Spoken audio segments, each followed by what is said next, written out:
চট্টগ্রাম উন্নয়ন কর্তৃপক্ষের চেয়ারম্যান বীর মুক্তিযোদ্ধা ইউনূসের পদত্যাগের দাবিতে বৈষম্য বিরোধী চট্টগ্রামের ব্যানারে অবস্থান কর্মসূচি ও মিছিল অনুষ্ঠিত হয়েছে। চট্টগ্রামের কোতোয়ালি এলাকায় সকাল 11টায় চট্টগ্রাম উন্নয়ন কর্তৃপক্ষের কার্যালয়ের সামনে তারা বিভিন্ন স্লোগান দিয়ে মিছিল করে এবং সিডিএর দুর্নীতিতে জড়িতদের শাস্তি ও পদত্যাগের দাবি করেন।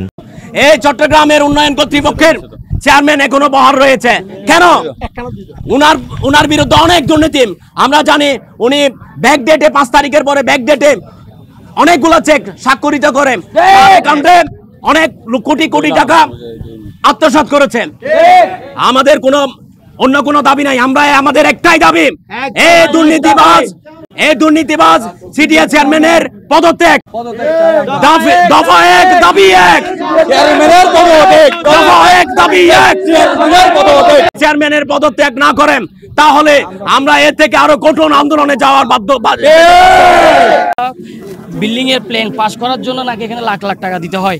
আমরা এরকম দুর্নীতির খবর পেয়ে আমরা আজকে ছাত্র জনতা সবাই ঐক্য হয়ে আমরা এখানে আজকে আন্দোলন করতেছি। আমরা চাচ্ছি সব জায়গায় যে সংস্কার হচ্ছে সবাই পদত্যাগ করছে।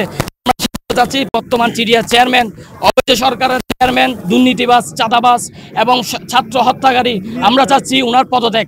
আমাদের দফা 1 দাবি 1 সিডিএ চেয়ারম্যানের পদত্যাগ এবং দৃষ্টান্তমূলক শাস্তি যার দাবি জানাচ্ছি। ছাত্র জনতা সহ এখানে উপস্থিত হয়েছি শুধুমাত্র সিডিএ চেয়ারম্যান এবং সিডিএ চেয়ারম্যানের সাথে আওয়ামীপন্থী যারা সকল এখানে সিডিএ চেয়ারম্যানের সহিত জড়িত আছে এবং সকল কর্মকর্তা প্রাতিষ্ঠানিক সকল দুর্নীতি মাথার চুল থেকে নিয়ে পায়ের নখ পর্যন্ত 16 বছর যত দুর্নীতি হয়েছে প্রত্যেকটার হিসাব কিন্তু এই ব্যাংকে জমা। সিডিএর দুর্নীতি এটা হচ্ছে একটা ব্যাংক দুর্নীতির, এই ব্যাংকে জমা 16 বছরের দুর্নীতি। সেই দুর্নীতির প্রতিবাদ এবং সিডিএ চেয়ারম্যানকে বহিষ্কার করানোর জন্য ইতিমধ্যে আমরা বলেছি আগামী 1 সপ্তাহের মধ্যে যদি সিডিএ চেয়ারম্যান সহ আওয়ামী লীগের যারা এখানে জড়িত আছে সবাইকে যদি অপসারণ করা না হয় আমাদের আন্দোলন আজকের প্রতি আরো কঠিন আন্দোলনে যাব আমরা এবং তার তীব্র প্রতিবাদ জানিয়ে প্রয়োজনে আমরা এখানে আমাদের সকল ছাত্র জনতাদেরকে নিয়ে আমরা এখানে অবস্থান করব। তারপরও যদি সে না যায় প্রয়োজনে 24 ঘন্টা হলো আমরা এখানে আন্দোলনরত থেকে তাদেরকে অপসারণের দাবি জানিয়ে যাব। না হওয়া পর্যন্ত আমাদের আন্দোলন থাকবে। এই যে সিডিএর চেয়ারম্যানের সাথে আরো তার দালাল যারা আছে এই স্বৈরাচারী আমলে রাস্তাঘাটের উন্নয়নের নামে টেন্ডারবাজি করে যেই অবৈধ টাকা উপার্জন করছে সেগুলোর একটা সুষ্ঠু তদন্ত হওয়া উচিত।